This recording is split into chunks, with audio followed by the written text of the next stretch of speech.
Good morning मेरे प्यारे बच्चों। सभी बच्चों को मेरा नमस्ते। विद्या शक्ति के इस क्लास में मैं आप सबका स्वागत करती हूँ। तो बेटा, रोज की तरह ही आज भी हम अपने क्लास को स्टार्ट करेंगे आज के सुविचार से। आज के सुविचार से हम लोग जब क्लास को स्टार्ट करेंगे तो आपके मन में पूरा जोश और पूरा आनंद आएगा। उसके बाद हम क्लास को स्टार्ट करेंगे। ठीक है बच्चे, चलिए। तो आज का सुविचार क्या है? पूरी तरह वश में किया हुआ मन हमारा सबसे अच्छा मित्र होता है, लेकिन यह अनियंत्रित हो जाए तो सबसे बड़ा शत्रु भी यही हो जाता है। तो बच्चे, हमारा सबसे पहला कार्य क्या है कि हमारा मन, उसको हमें क्या करना चाहिए? हमें अपने वश में कर लेना चाहिए। उसमें जितनी भी बुरी भावनाएं हैं उन सबको आपने क्या करना है? दूर करना है। अच्छे कार्यों को अपनाना है आपने, और अपने मन को पूरी तरह से अपने ही वश में रखना है। अगर आपका मन अनियंत्रित हो जाता है तो क्या होता है बेटा? हमारा सबसे बड़ा शत्रु भी हमारा मन ही होता है, क्योंकि वो हमें बुरे कार्य करने के लिए प्रेरित करेगा। तो इसको रोकने के लिए हमें निरंतर प्रयास करते रहना चाहिए कि हम अपने मन को अपने वश में रखें, अपने काबू में रखें और आगे बढ़े। तो इसी एक अच्छे सुविचार के साथ आज की क्लास को हम स्टार्ट करते हैं। तो हम लोग पढ़ रहे थे कोयला और पेट्रोलियम, जो हमारा तीसरा चैप्टर है, कोल एंड पेट्रोलियम। तो बच्चे, हमने पिछली क्लास में बात की थी आपसे किसके बारे में? ईंधन के बारे में बात किया था कि ईंधन क्या है ना। उसके बाद हमने बोला था आपसे कि एक आदर्श ईंधन, ओके, एक आइडियल फ्यूल जो होता है वो क्या होता है, उसमें क्या क्या गुण होने चाहिए। जैसे कि उसकी ऊष्मीय मान एकदम उच्च होना चाहिए। उसमें जब वो जलता है तो उसमें कोई प्रदूषण नहीं होना चाहिए। हानिकारक गैसों गैसों का उत्पन्न नहीं होना चाहिए। उसकी कीमत कैसी होनी चाहिए? अफोर्डेबल होनी चाहिए, कम कीमत होनी चाहिए, और आसानी से उसको उसको हम लोग उपलब्ध करा सकते हैं या कर सकते हैं, ऐसा ईंधन होना चाहिए। उसको संभालना, उसका भंडारण करना, उसका परिवहन करना, ये सब भी आसान होना चाहिए। और सबसे बड़ी बात ये कि उसका जो ज्वलन तो आप तापमान है वो मध्यम होना चाहिए, ना बहुत तेज होना चाहिए ना बहुत कम होना चाहिए। उसका दहन की जो दर होती है वो भी कैसी होनी चाहिए? मध्यम होनी चाहिए, है ना। तो ऐसी बातें हमने की थी। उसके बाद हमने बात की थी जीवाश्म ईंधन की। तो ये जीवाश्म ईंधन के बारे में क्या बताया था आपको बच्चे? हमने क्या पढ़ा था हमने? जी हाँ, जीवाश्म ईंधन वे ईंधन होते हैं जो प्रकृति से हमें प्राप्त होते हैं, है ना। जैसे कि कोयला और पेट्रोलियम, कोयला और पेट्रोलियम, और जैसे प्राकृतिक गैस है, ये सब कैसे ईंधन होते हैं?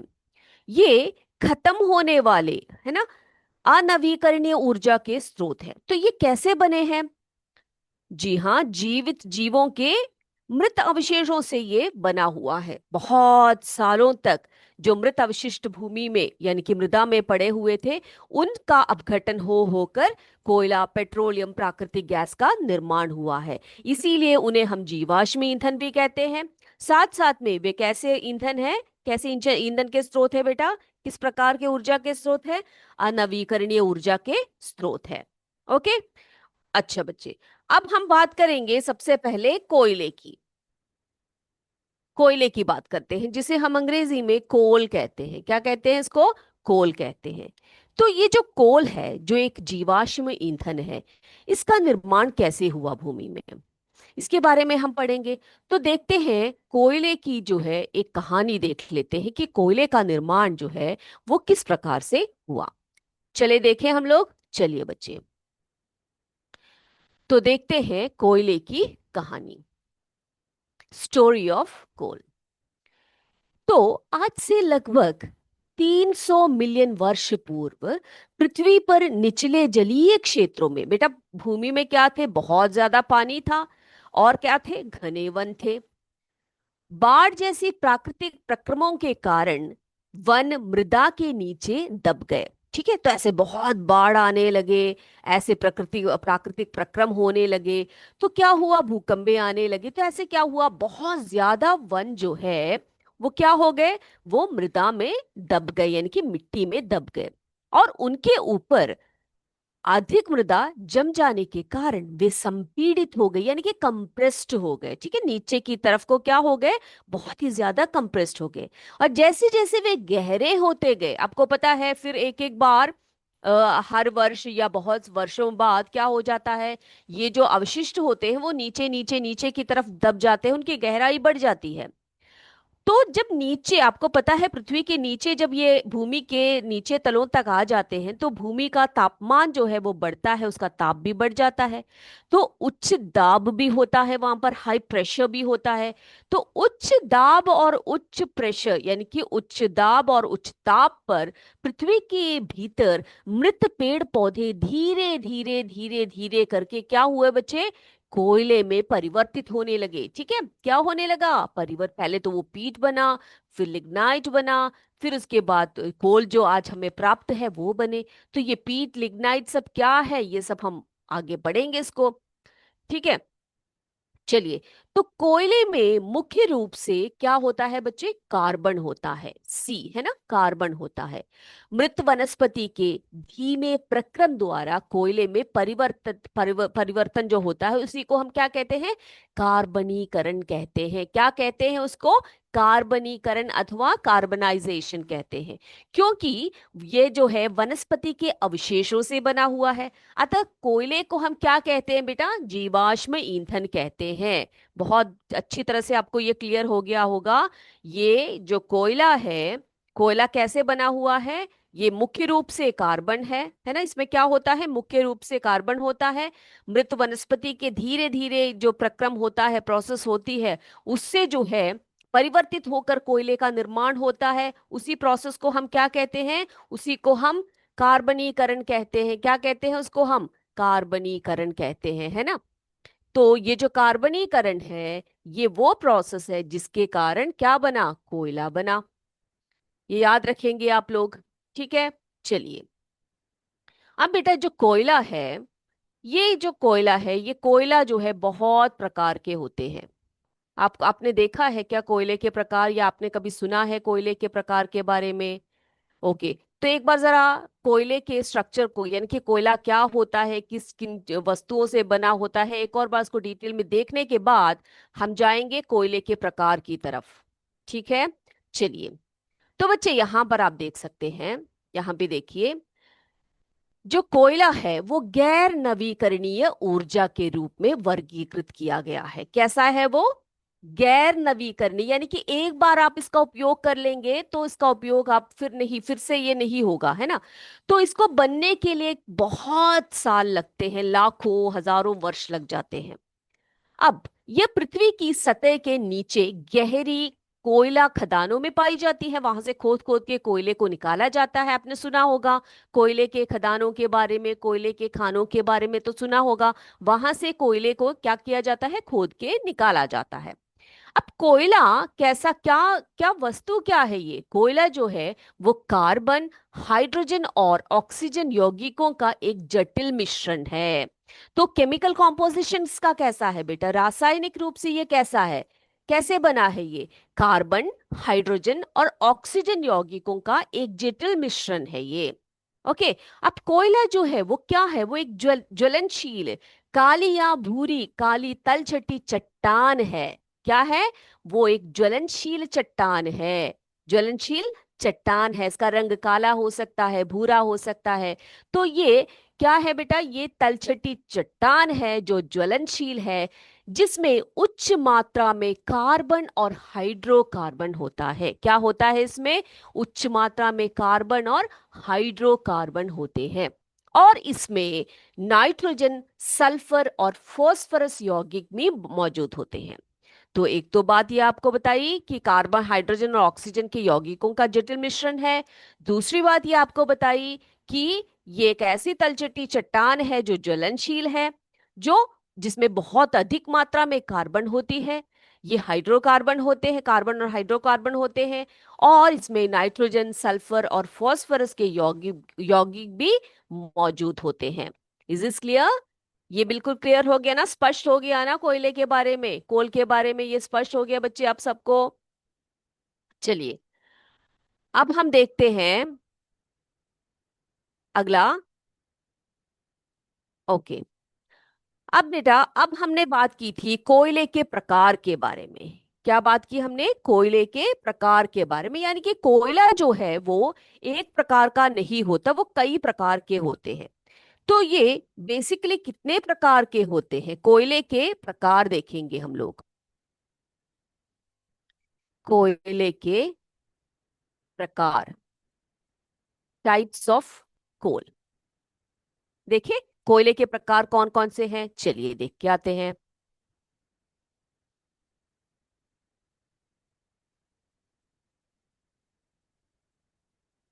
यस, कोयले के विभिन्न प्रकार या कोयले के विभिन्न रूप। यहाँ पे देखिए बेटा, कोयले के विभिन्न किस्में इस प्रकार से आप उनको क्लासिफाई कर सकते हो। कैसे क्लासिफाई करोगे बेटा? एक है, पहला है पीच। ठीक है, क्या कहते हैं इसको हम? पीच कहते हैं। दूसरा जो प्रकार है वो है लिग्नाइट। क्या कहते हैं इसको हम? लिग्नाइट। यहाँ पे नीचे नीचे मैं ऐसे लगा रही हूँ, आप नोट करेंगे। तो पहला प्रकार पीट, दूसरा प्रकार हमने लिखा लिग्नाइट, है ना। तीसरा प्रकार जो है वो है बिटुमिनस कोयला। क्या है? बिटुमिनस कोयला, जिसे हम बिटुमिनस कोल भी कहते हैं। चौथा है एंथ्रासाइट कोयला। क्या है? एंथ्रासाइट कोयला। तो बेटा, जिस प्रकार से मैंने इनको क्या किया है, क्लासिफाई किया है, नंबर वन पर पीट, दूसरे पर लिग्नाइट, तीसरे पर बिटुमिनस, चौथे पर एंथ्रासाइट। तो इसके जो गुण है ना, वो जैसे जैसे आप नीचे की तरफ आएंगे उसके गुण जो है बढ़ते जाएंगे। जैसे कि पीट है, लिग्नाइट है, बिटुमिनस है, बिटुमिनस कोयला है, एंथ्रासाइट कोयला है। तो इसमें सबसे श्रेष्ठ जो कोयला है वो एंथ्रासाइट कोयला होता है। ओके। तो हम इसके बारे, इन चारों के बारे में थोड़ी सी और जानकारी प्राप्त कर लेते हैं कि ये जो कोयले के प्रकार हैं ये किस किस प्रकार के हैं और इसमें क्या क्या गुण होते हैं, इनकी ज्वलनशीलता कैसी होती है। इसको जब हम इसका उपयोग करते हैं तो इसका उपयोग हम किन किन चीजों में हम इसको करते हैं, ये सब हम ही अभी हम लोग देखने वाले हैं। ओके, चलिए। तो कोयले के जो प्रकार हैं वो क्या क्या है जरा देख लेते हैं, और उसके उपयोग भी और इसकी जो गुण है वो भी जरा हम लोग देख के आते हैं। चलिए बेटा, सबसे पहला जो हमने बात की थी वो है पीट कोयला, है ना। पीट। तो ये कोयले के निर्माण की सबसे पहली अवस्था है। जब कोयले का निर्माण होता है, जब भूमि के अंदर, मृदा के अंदर, हमारी जो भूमि है उसके अंदर जब कोयले का निर्माण होता है, तो ये कोयले के निर्माण की सबसे पहली अवस्था है। इसका रंग कैसा होता है आप नोट करके रखिए। इसका रंग जो है हल्का भूरा होता है, लाइट ब्राउन कलर होता है। इसमें न्यूनतम कार्बन सामग्री होती है। बेटा यहां पर याद रखिए, पीट जो होती है वो सबसे पहली अवस्था है। इसका रंग जो है हल्का भूरा रंग होता है। इसमें न्यूनतम यानी कि मिनिमम कार्बन सामग्री होती है, और जलने पर कम गर्मी और अधिक धुआं पैदा करती है। सोचिए आप। तो ये क्या है? ये, इसको हम एक आइडियल फ्यूल के रूप में नहीं मान सकते पीट को, है ना। क्यों? क्योंकि इसमें जो है ज्वलनशीलता कम होगी, है कि नहीं। कार्बन की सामग्री जो है इसमें कम है, अधिक धुआं पैदा कर रही है, और इसका ऊष्मीय मान आप देख सकती हैं, देखते हैं बेटा यहाँ पर 10 से 15 किलो जूल पर ग्राम होती है। ठीक है, यानी कि बहुत कम होती है ऊष्मीय मान इसकी, देखा आपने। तो ये है पीट। आप इसके पॉइंट्स को नोट करके रख सकते हैं। अब दूसरा देखिए बेटा, दूसरा जो प्रकार है वो क्या है? लिग्नाइट है। कौन सा है? लिग्नाइट है। इसमें, इस जो लिग्नाइट है इसको हम नरम कोयला के रूप में जानते हैं। क्या है इसका जो दूसरा जो रूप है, जिसे हम जानते हैं इसका रूप को, उसको हम नरम कोयला कहते हैं। तो इसका रंग भी कैसा होता है? कैसा होता है? पीठ की तरह ही, ये जो पीठ है पीठ की तरह ही भूरे रंग का होता है। ओके, लेकिन इसमें पीठ की तुलना में अधिक कार्बन होते हैं। पीठ में आपने देखा कि जो कार्बन की जो सामग्री होती है, यानी कि कार्बन जो होता है वो कम होता है। लेकिन लिग्नाइट में उससे भी, जब हम पीठ की तुलना करते हैं तो उससे भी ज्यादा कार्बन जो है वो मौजूद होता है।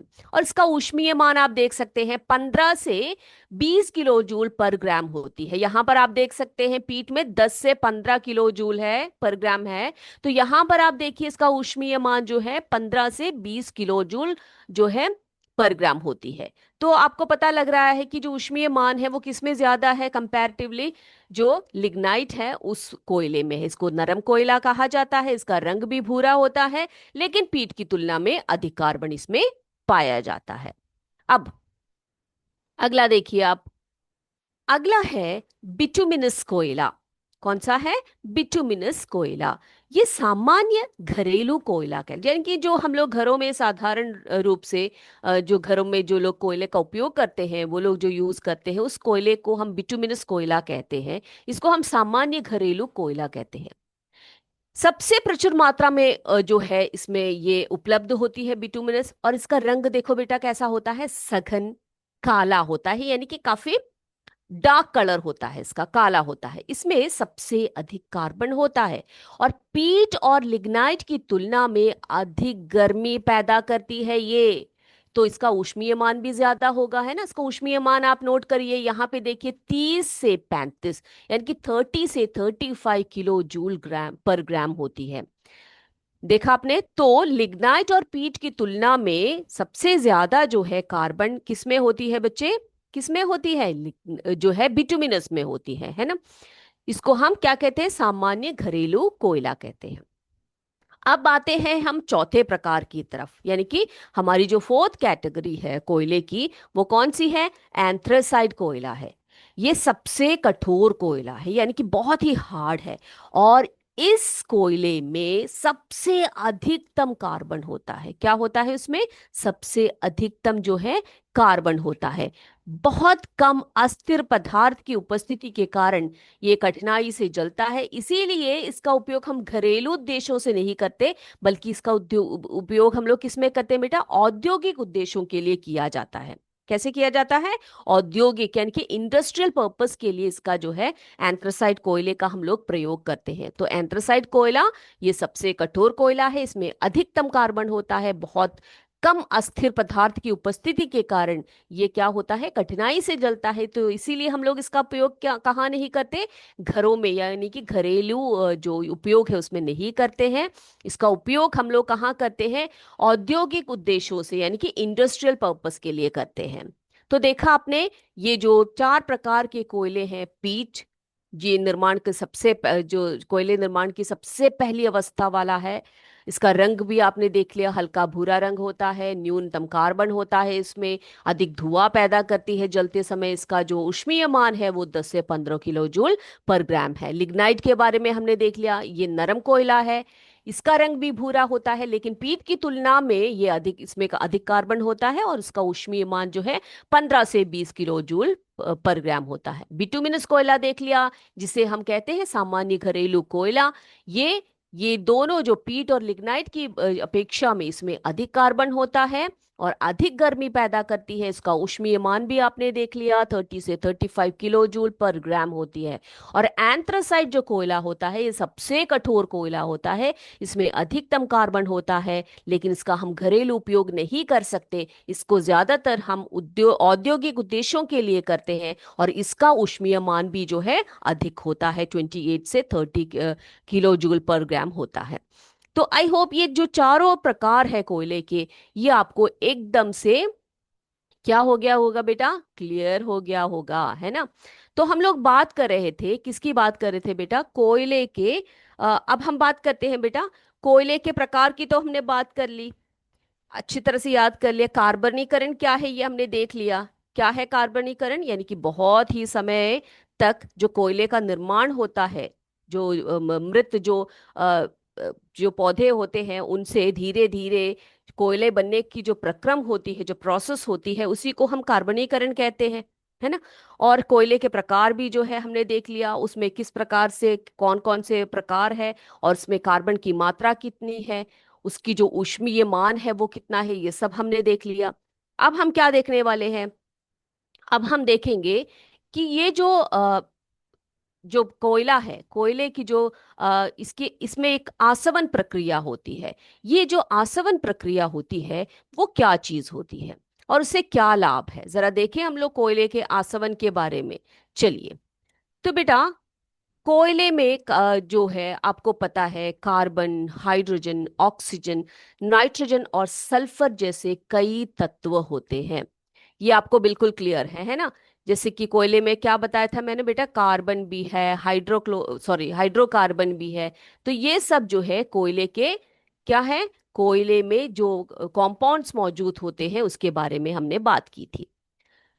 तो यहां देखते हैं कोयले का आसवन यानी कि डिस्ट्रक्टिव डिस्टिलेशन ऑफ कोल। ये क्या चीज होती है, ये क्या प्रोसेस होता है, इससे क्या क्या लाभ होते हैं, इससे क्या क्या बाय प्रोडक्ट्स बनते हैं, ये हम देखेंगे। ओके। तो बच्चे, ये वायु की अनुपस्थिति, बेटा यहां पर आप ध्यान दीजिए, अनुपस्थिति है यानी कि बिना वायु के, वायु की अनुपस्थिति में कोयले को गर्म करने की प्रक्रिया को हम कोयले का आसवन कहते हैं। क्या है बेटा वो प्रोसेस, क्या है बताइए? कोयले का आसवन यानी डिस्ट्रक्टिव डिस्टिलेशन ऑफ कोल है। तो वो क्या प्रोसेस है? वायु की अनुपस्थिति में कोयले को गर्म करने की जो प्रक्रिया होती है, जो प्रोसेस होता है, उसी को हम कोयले का आसवन कहते हैं। अब कोयले में जैसे कि मैंने आपको बताया, कार्बन, हाइड्रोजन, ऑक्सीजन, नाइट्रोजन और सल्फर जैसे कई तत्व होते हैं, है ना। ये देखिए, जब कोयले को वायु की अनुपस्थिति में गर्म किया जाता है तो अनेक उत्पाद उसमें से प्राप्त होते हैं। यहां पे आप देख सकते हैं, जब डिस्ट्रक्टिव डिस्टिलेशन होता है कोयले का बच्चे, तो उसमें as a result of this process क्या बनता है? बहुत सारे क्या बनते हैं? बाई प्रोडक्ट्स बनते हैं या उत्पाद बनते हैं। वे कौन कौन से हैं? यहाँ पे आप देख सकते हो, कोक दिखाई दे रहा है, यहाँ पर कोक लिखा हुआ है, कोल टार करके लिखा हुआ है यहाँ पे कोल गैस लिखा हुआ है ना। यहाँ पे आप देख सकते हो कोक को क्या किया जा रहा है, in the absence of air, यानी कि जो है हवा के बिना, वायु के बिना उसको गर्म किया जा रहा है। तो इसी को हम डिस्ट्रक्टिव डिस्टिलेशन कहते हैं या आसवन प्रक्रिया कहते हैं। इसके फलस्वरूप जो प्रोडक्ट्स बनते हैं, जो उत्पाद बनते हैं, वे हैं कोक, कोल गैस और कोल टार। अब ये तीनों क्या चीजें हैं जरा देख ले हम लोग। चलिए बेटा, ये जो कोक है, कोल टार है और जो कोल गैस है, वो क्या क्या चीजें हैं जरा हम लोग देख के आते हैं। देखे जरा, चलिए। अब बेटा जैसे कि आपको बताया कि जो कोयला है उसके आसवन के कारण, उसके आसवन से, यहां पे लिखती हूं, कोयले का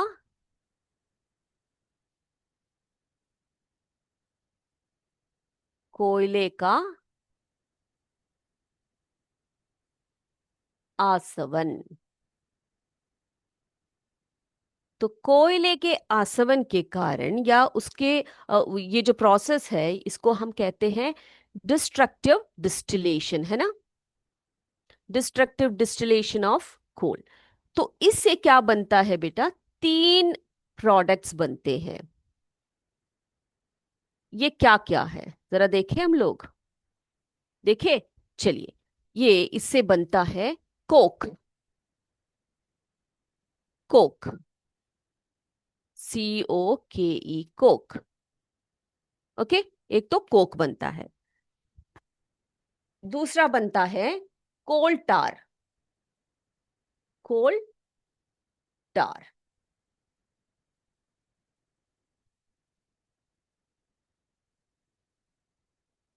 कोल टार। ठीक है।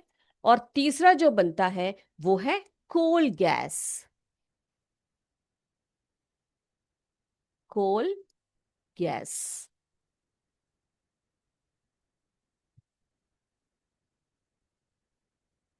Coal gas.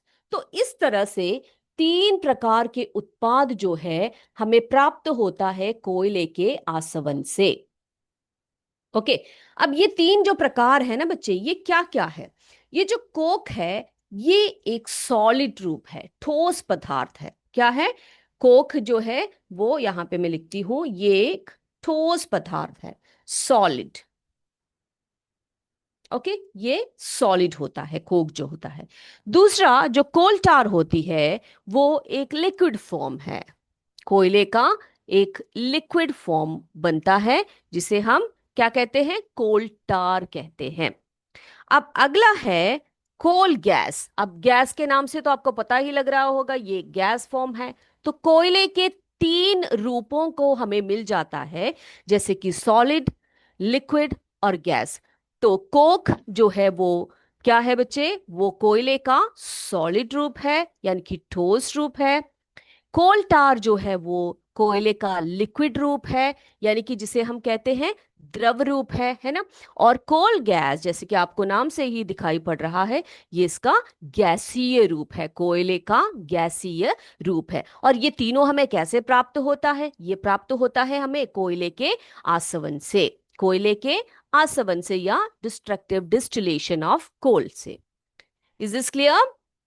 अब आप पूछेंगे कि मैम ये जो है ये कोक, कोल टार और जो कोल गैस है इनके क्या उपयोग है, इनका हम कहीं पर प्रयोग करते हैं क्या? जी हाँ, बिल्कुल करते हैं इनका उपयोग। देखो बच्चे, यहाँ पर सबसे पहला तो जो है ये कोक है ना। तो इसको जो है, ये जो कोक है ये इंडस्ट्रियल यूज में किया जाता है। इसको क्या किया जाता है, आयन बनाने में, जो दूसरे मेटल्स का जो निर्माण करते हैं उनमें कोक का उपयोग करते हैं। ठीक है। अब यहाँ पे देखिए बेटा, कोल टार है जो एक लिक्विड फॉर्म है कोयले का। इसको किस में यूज करते हैं, इसको डाइज बनाने में, है ना। डाई वगैरह होती है जो कलर डाइज, उसको बनाने में, ड्रग्स बनाने में, परफ्यूम्स, ड्रग्स यानी कि जो मेडिसिन वगैरह होते हैं, है ना, तो उनको बनाने में, परफ्यूम्स बनाने में, सब जो है कोल टार का प्रयोग जो है किया जाता है। कोल टार यानी कि लिक्विड फॉर्म ऑफ कोयला, लिक्विड फॉर्म ऑफ कोल। अब कोल गैस जो है इसको जो है एक फ्यूल के रूप में, एक ईंधन के रूप में जो है इंडस्ट्रीज में यूज किया जाता है। तो ये जो तीन है, ये जो तीन बाई प्रोडक्ट्स हैं, किसके कारण बने हैं बेटा, कोयले के आसवन से बने हुए हैं। और ये तीनों जो है रूप जो है आपने याद रखने हैं, कोयले के जो तीन रूप है जो कोयले के आसवन से बना है, coke, coal tar and coal gas, इसको आप अच्छी तरह से याद करेंगे। अब बेटा कोयले के जो है कार्बनीकरण, हमने कहा था ना आपसे कार्बनीकरण के बारे में, कार्बनीकरण के उपयोग क्या क्या है जरा देख लेते हैं हम लोग। कार्बनीकरण के उपयोग देखिए जरा, चलिए यहाँ पे देखिए, कार्बनीकरण के उपयोग यानी कि कार्बन के ही यानी कि जो कोयला है उसके कई उपयोग है ना। तो वो क्या क्या है, चारकोल, कोयले का उपयोग कहाँ कहाँ करते हैं, कोक का उपयोग हम लोग कहाँ कहाँ करते हैं, अभी अभी बताया मैंने आपको, है ना। तो यहाँ पर बेटा देखिए, कोयले जो है, कोयले का जो उपयोग है वो बिजली उत्पादन, हीटिंग और औद्योगिक प्रक्रियाओं या जो प्रोसेस होते हैं उसमें ईंधन के रूप में हम इसका उपयोग जो है करते हैं। तो कोयले का उपयोग बिजली उत्पादन, हीटिंग और औद्योगिक प्रक्रियाओं में ईंधन के रूप में जो है किया जाता है।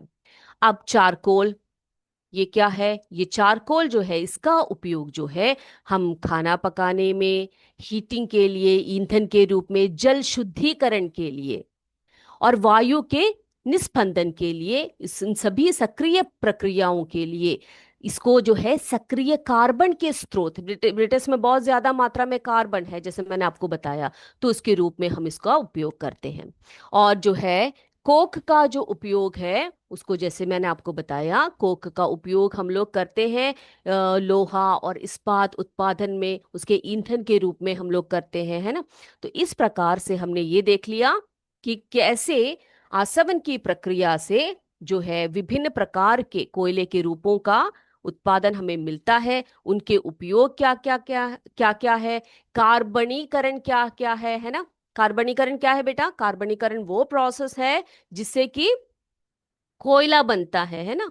इसको हम जीवाश्म ईंधन कहते हैं। क्यों इसको जीवाश्म ईंधन कहते हैं, क्योंकि ये मृत जीवों के अवशिष्टों से बना हुआ है। बहुत सालों पहले, हजारों लाखों साल पहले भूमि में क्या थे, जो अभी अभी मैंने आपको स्टोरी बताई है ना, क्या बताया आपको, बहुत ज्यादा जल था, बहुत ज्यादा ज्यादा वनस्पति थे, वन थे। तो ये सब बुरी तरह से बाढ़ आने के कारण या भूकंप आने के कारण ये सब क्या हो गए, मृदा में दब गए। और जैसे जैसे साल बीतते गए ये सब दबते गए और धीरे धीरे धीरे से ये क्या हो गए, कोयले में इसका परिवर्तन होता गया। तो इसीलिए ये जीवाश्म ईंधन या फॉसिल फ्यूल कहलाता है। इसके दो उदाहरण हमने देखे, कोयला और पेट्रोलियम, जिसमें हमने कोयले के बारे में बहुत ही डिटेल में आज जानकारी प्राप्त की है। और अगली क्लास में हम पेट्रोलियम के बारे में पढ़ेंगे। तब तक आज की क्लास को हम यहीं पर समाप्त करते हैं। जय विद्या शक्ति, जय हिंद, जय भारत। धन्यवाद।